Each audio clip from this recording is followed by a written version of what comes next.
Dame is going to do whatever he can to will himself to not get swept. I will say that. Dame and CJ will, have his burst as well. But those two, they're not going to get swept. They'll do what they have to not get swept. But who will guard LeBron?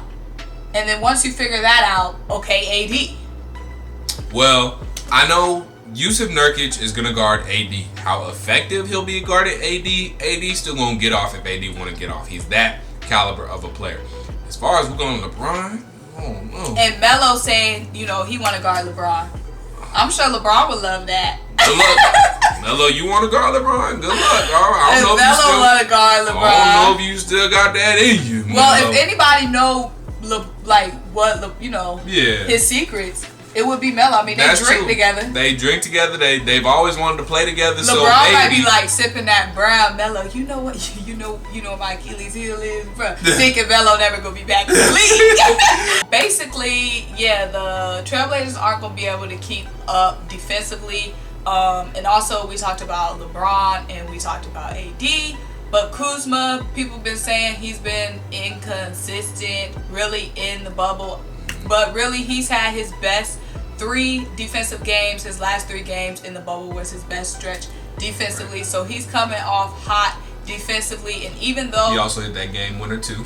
Yeah, but just talking about, him on the defensive side of the ball, even though the Trailblazers aren't going to be really a test for the team offensively, it will be great practice for these guys like Kuzma, because he's going to be guarding, can get opportunity to guard with no pressure, really. Some of the best scorer in the league in Dame Lillard right now. So even though it's not going to be a real competition for the Lakers, it's still a very good opportunity for some of these younger guys to learn playing against the Trailblazers, because they'll get to guard CJ and they'll get to guard Dame, who are going to be playing their hardest. So it's going to be a time for these guys to develop while they're playing, a series where they know that they can win. Also, Danny Green, he's been very quiet lately. So Danny, wake up! This is the time for him to, show the people, okay, I still deserve my spot here. Because a lot of people on Twitter, Danny, I don't know if you get on NBA Twitter, but they've been looking for you.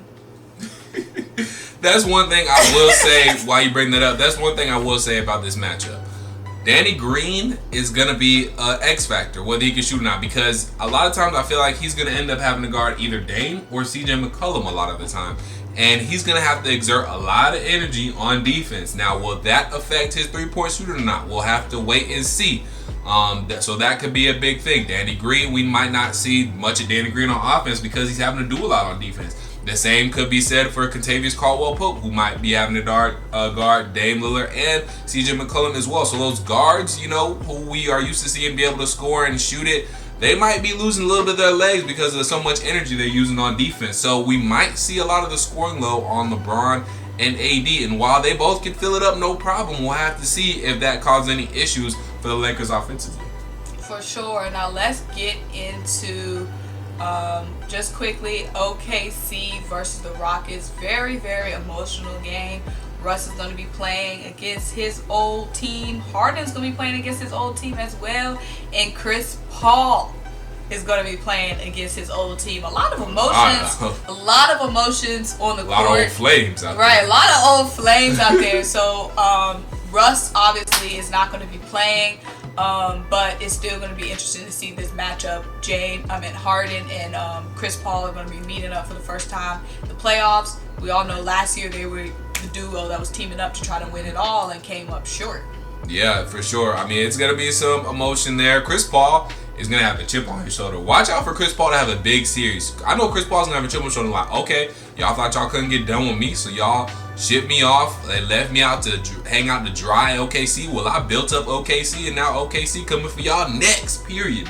Chris Paul will come out with something to prove like little baby in this series. Believe that. And then the Thunder have a good young team. Shai Gilgeous-Alexander, leading scorer on the Thunder, has been going crazy still in the bubble. He's been filling it up. Dennis Schroeder has been amazing really all season and consistent. A great backup point guard coming off the bench. Former Atlanta Hawk. Also, don't do that. We true the Atlanta right here. Former Atlanta Hawk. Shout out to Dennis one time.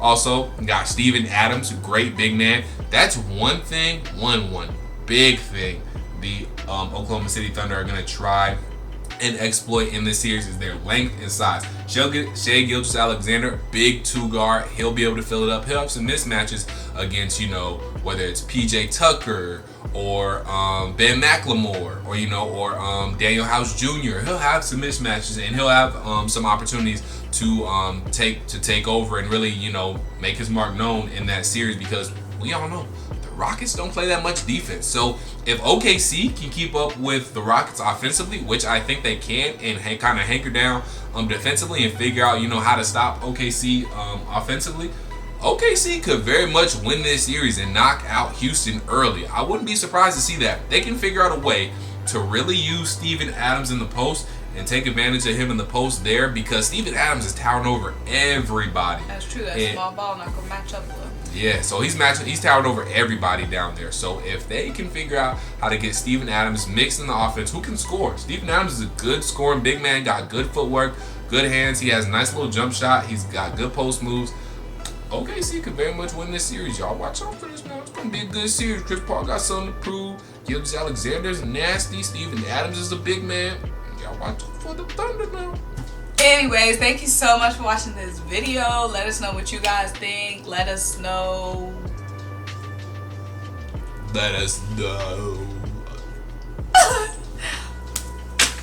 Anyways, thank you so much for watching this video. We're going to be locked in on these games. Y'all stay locked in and stay locked into us, because we're going to be giving y'all them hot takes, them hot reactions, them hot predictions, and letting y'all know what's up. Also, let us know what you think. What matchups do you think, will be able to be exploited in these series? Do you think OKC has a chance against Houston? Will they be able to figure out, Houston and stop them and take advantage of Steven Adams? Do you think... Anyways, bye!